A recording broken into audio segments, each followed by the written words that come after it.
Hello everyone, most welcome. क्या आपको English में डर लगता है? क्या आपको लगता है कि इंग्लिश में हम पासिंग मार्क्स कैसे लाएंगे, या फिर अगर आपकी अच्छी तैयारी है तो आप इंग्लिश में टॉपर कैसे बनेंगे?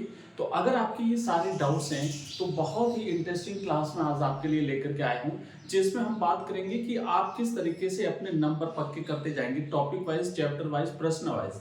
जैसे कि आपका एक प्रश्न आएगा क्वेश्चन नंबर 10 और 10वें प्रश्न में आएगा आपके पैसेज आएंगे। तो आपकी किताब के जो 8 चैप्टर हैं, फ्लेमिंगो बुक की बात कर रहा हूँ, फ्लेमिंगो बुक में प्रोज सेक्शन में 8 चैप्टर हैं और 8 में से किसी न किसी एक चैप्टर से आपको एक पूछा जाएगा, एक पैसेज आपके आएगा और उस पैसेज में से आपको 6 एमसीक्यूज पूछे जाएंगे। ध्यान रखना, ये यहाँ पे पैसेज नाम सुनते ही आप क्लास छोड़ के भाग जाओगे। अगर आपने क्लास छोड़ दी तो बहुत कुछ मिस करने वाले हो आप। क्लास को कंप्लीटली देखना, क्योंकि बीच बीच में मैं ऐसी बहुत इंपॉर्टेंट चीजें बताता रहता हूं, तो वो सारी चीजें आपके लिए एग्जाम में बहुत हेल्प करती हैं। तो आज की जो ये क्लास है, इसमें मैं ये बता रहा था कि अपना जो 8 चैप्टर हैं, 8 चैप्टर में से किसी भी एक चैप्टर में से आपको पूछा जाएगा पैसेज, और उस पैसेज के 6 एमसीक्यूज रहेंगे। वो एमसीक्यूज आपको करने पड़ेंगे। तो यहाँ पे जो मैंने क्लास आपकी जो ये 8 चैप्टर है उसमें से 8 इंपोर्टेंट पैसेज चूज किए हैं, और ये पैसेज ऐसे रैंडमली नहीं किए हैं। जो पैसेज हमने लिया है उसका विशेष कारण है कि परीक्षा में पैसेज कौन सा पूछा जाएगा। कई बार क्या होता है कि जैसे किसी टॉपिक का सेंट्रल थीम होती है कि उसकी मुख्य थीम क्या है, मुख्य उसका मैसेज क्या है, उसका संदेश क्या है, यहाँ पे वहां पे कोई दार्शनिक चीज अगर बताई गई है तो वो पैसेज जो है वो एग्जाम में पूछा जाता है। ऐसा नहीं है रैंडमली कोई भी पैसेज उठा करके नहीं। तो इस तरीके से जो इंपोर्टेंट पैसेज है, मैं पिछले एक्सपीरियंस जो मुझे तकरीबन 15 वर्षों का जो एक्सपीरियंस है उसके हिसाब से मैं आपको बता रहा हूँ कि जो पैसेज पूछा जाएगा वो इसी में से आएगा, इससे बाहर एक भी नहीं जाएगा। इसलिए आज की क्लास को बहुत ही ध्यान से, बहुत ही इंपोर्टेंट हैं, अच्छी तरीके से समझिएगा। और इस कैप्सूल सीरीज के तहत वैसे हम एक एक टॉपिक तो चैप्टर वाइज कर रहे हैं। जो टॉपिक हमारा जो चलता है, ये 2 क्लासें रहेगी इंग्लिश की पर डे, क्योंकि एग्जाम नजदीक है तो टॉपिक चलता है वो तो चलता रहेगा। इसके अलावा ये एक्स्ट्रा क्लास है, तो इसकी आज की इस क्लास में हम इंपोर्टेंट पैसेज देखने वाले हैं। तो आइए देखो कैसे आएगा। एक प्रश्न आप ध्यान से देखिएगा, 10वां प्रश्न आएगा। यहाँ पे मैंने 10 लिखा, इसका मतलब ये नहीं है कि ये 10वें से शुरू कर रहा हूँ। आपकी परीक्षा में क्वेश्चन नंबर 10 इसी तरीके से पूछा जाएगा कि read the following passage carefully and answer the questions that follow. तो ये 6 प्रश्न आएंगे, प्रत्येक प्रश्न 1 नंबर का होगा, और इस तरीके से आपके ये 6 नंबर के 6 प्रश्न इसमें से पूछे जाएंगे। अब ये जो पैसेज लिया है मैंने रैंडमली अलग अलग चैप्टर में से, प्रत्येक चैप्टर से खाली एक लिया है, और परीक्षा में इससे बाहर नहीं जाएगा, ये मेरी गारंटी है। इसीलिए आप लोग ध्यान से इसको समझिएगा। 6 नंबर आपके पक्के हो रहे हैं, ध्यान रखना।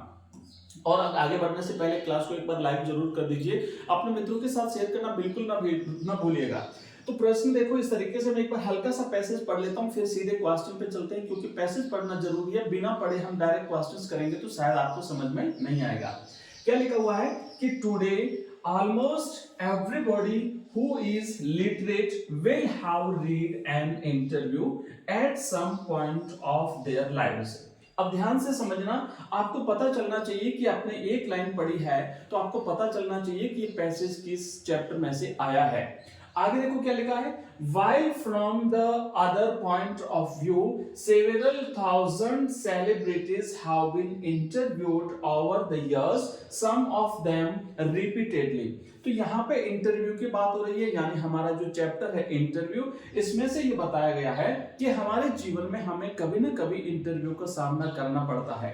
अगर सेलिब्रिटीज की बात करें तो प्रत्येक सेलिब्रिटीज का कहीं ना कहीं इंटरव्यू जरूर हुआ है, कईयों का तो रिपीटेडली, मतलब उसका बार बार इंटरव्यू हुआ है, लिया गया है। नेक्स्ट देखो क्या कहा गया है कि so it is hardly surprising that opinions of the interviews of its functions, methods and merits vary considerably. Some might make quite extravagant claims of it as being in its highest form a source of truth and in its practice and art. Others, usually celebrities who see themselves as its victims, अब कहीं कुछ celebrities अपने आप को इसका शिकार मान लेते हैं, might despise the interview as an unwarranted intrusion into their lives। अब यहाँ पे despise एक शब्द आया है, इसको याद रखना है, क्योंकि जो 6 प्रश्न आएंगे उसमें से पिछले जो 2 प्रश्न आएंगे लास्ट में, 5वां और 6ठा प्रश्न आएगा, उसमें एक में सिमिलर वर्ड आपको बताना पड़ेगा और दूसरे में आपको ऑपोजिट वर्ड बताना पड़ेगा। आगे देखो क्या लिखा है, और feel that it somehow diminishes them, just as in some primitive cultures it is believed that if one takes a photographic portrait of somebody then one is stealing that person's soul। तो ऐसा है कि जैसे मान लो जो किसी का photo लिया जाता है तो जैसे उसकी आत्मा को चुरा लिया जाता है। अब यहाँ पे कुछ फेमस पर्सनालिटीज हैं जिनके बारे में बात करते हैं। V.S. Naipaul feels that some people are wounded by interviews and lose a part of themselves। V.S. Naipaul ये कहते हैं कि कुछ लोग ये मानते हैं कि वो इंटरव्यू के द्वारा घायल कर दिए जाते हैं और अपना कुछ हिस्सा छोड़ देते हैं, मतलब कुछ हिस्सा उनका चला जाता है, उसे खो देते हैं। Lewis Carroll, the creator of Alice in Wonderland, was said to have had a just horror of the interview and never consented to interview। तो ये जो दूसरे फेमस व्यक्ति हैं लुइस कैरोल, ये भी इंटरव्यू को ज्यादा महत्व नहीं देते हैं, ये कभी इंटरव्यू करना ही नहीं चाहते हैं। और इस तरीके से चलिए, तो ये छोटा सा पैसेज था। अब करते हैं एक एक क्वेश्चंस, और ध्यान रखना ये पैसेज इंपॉर्टेंट है, परीक्षा में आएगा उस दिन आप मुझे याद करोगे, इसलिए ये 6 क्वेश्चन, अगर ये पैसेज आया तो यही 6 क्वेश्चन आएंगे, इसलिए ध्यान से इनको सुन लेना। जस्ट मात्र 10 से 15 मिनट का काम है। तो प्रश्न पहला क्या लिखा हुआ है कि the invention of interview in journalism is over, कि इंटरव्यू का इन्वेंशन यानी आविष्कार जो है पत्रकारिता के क्षेत्र में अगर हम बात करें तो कब हुआ था? 135 ईयर्स, 130 ईयर्स, 125 ईयर्स या 120 ईयर्स। तो बच्चों इस क्वेश्चन का सही आंसर है ऑप्शन बी, 130 ईयर्स, 130 साल पहले। नेक्स्ट क्वेश्चन देखो दूसरा है कि the interview is taken by people as a source of, लोगों के द्वारा इंटरव्यू लिया जाता है एक स्रोत के रूप में। किस स्रोत के रूप में?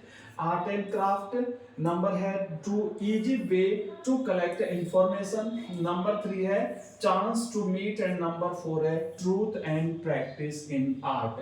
तो इंटरव्यू जो है लोगों के द्वारा लिया जाता है वो truth and practice in art, मतलब कला में सत्य और एक अभ्यास के तरीके से जो है वो इंटरव्यू लिया जाता है।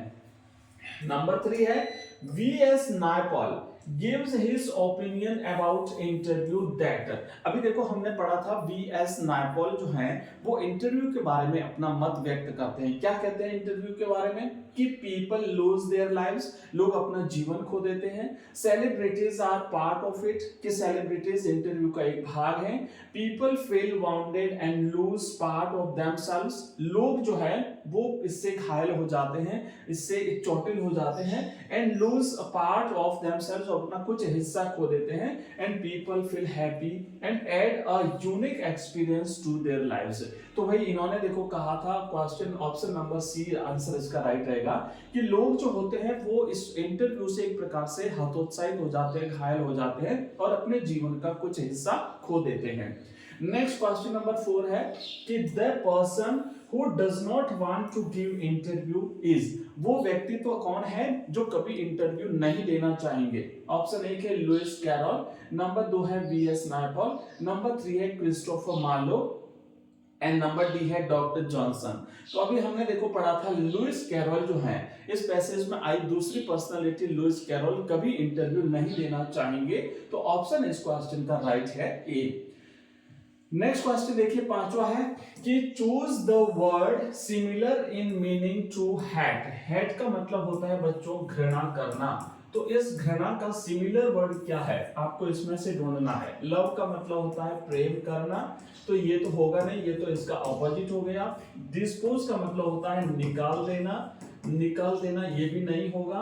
नेक्स्ट होता है डेस्पाइज और डेस्पाइट। डेस्पाइट का मतलब होता है के बावजूद, के बावजूद है ना, के बावजूद। और इसका मतलब होता है तिरस्कार करना, तिरस्कार करना। तो देखो हेस्पेट यानी घृणा करना और डेस्पाइज का मतलब होता है तिरस्कार करना। तो राइट आंसर है इसका ऑप्शन सी। इन सभी के अर्थ याद रखिएगा। इसी टाइप से एक ऑपोजिट एक सिमिलर वर्ड पूछा जाएगा। कई बार एग्जामिनर क्या करेगा कि सेम ना पूछ करके थोड़ा सा चेंज कर सकता है। तो अगर पूछा जाता है हेड का ऑपोजिट, आपको सिमिलर की जगह ऑपोजिट पूछ सकता है, तो वहां पे हम करेंगे ऑप्शन ए इसका राइट आंसर। ठीक है, लेकिन सिमिलर है तो डेस्पाइज, और डेस्पाइज का मतलब होता है तिरस्कार करना, हेड का मतलब भी होता है घृणा करना, तिरस्कार करना। नंबर 6 है कि choose the word opposite in meaning to destroyer. Destroyer का मतलब होता है नष्ट करने वाला, नष्ट करने वाला, है ना, नष्ट करने वाला। तो इसका ऑपोजिट होगा बनाने वाला। ऑप्शन देखो, एक है क्रिएटर, दूसरा है राइटर, 3 है इंटरव्यूअर, चौथा है सेलिब्रिटी।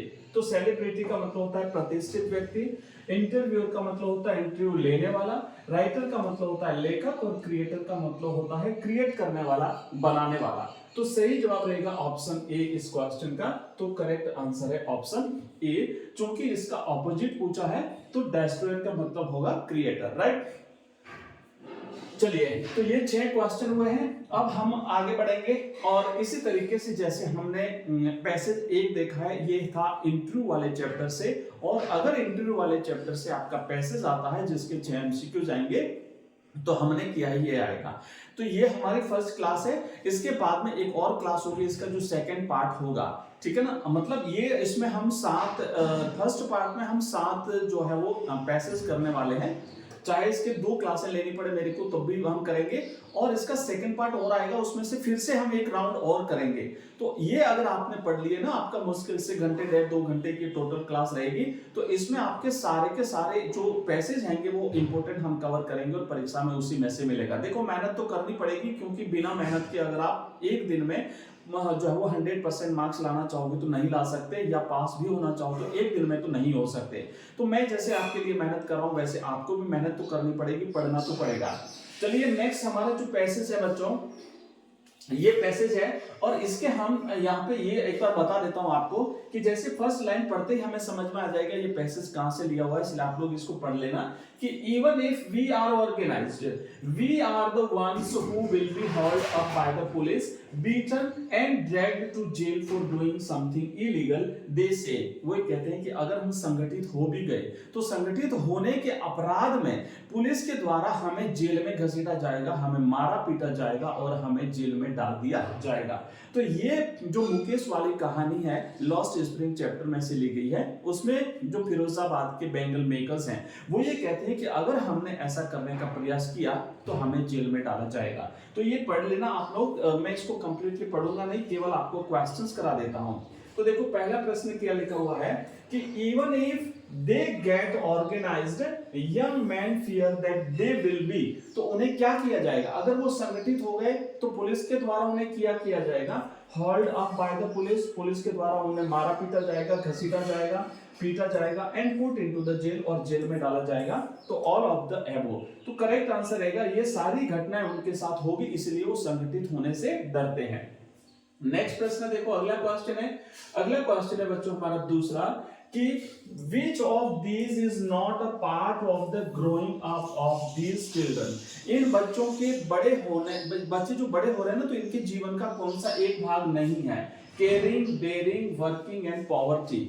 तो यहाँ पे राइट आंसर रहेगा कि ये जो बच्चे हैं उनको केयरिंग करनी, उनका केयरिंग तो है लेकिन वो डेयरिंग नहीं कर सकते, मतलब वो साहस नहीं कर सकते, इनको साहस नहीं करना है। जो काम इनकी जो फैमिलीज जो वर्षों से करती आई है उसी काम को करना पड़ेगा।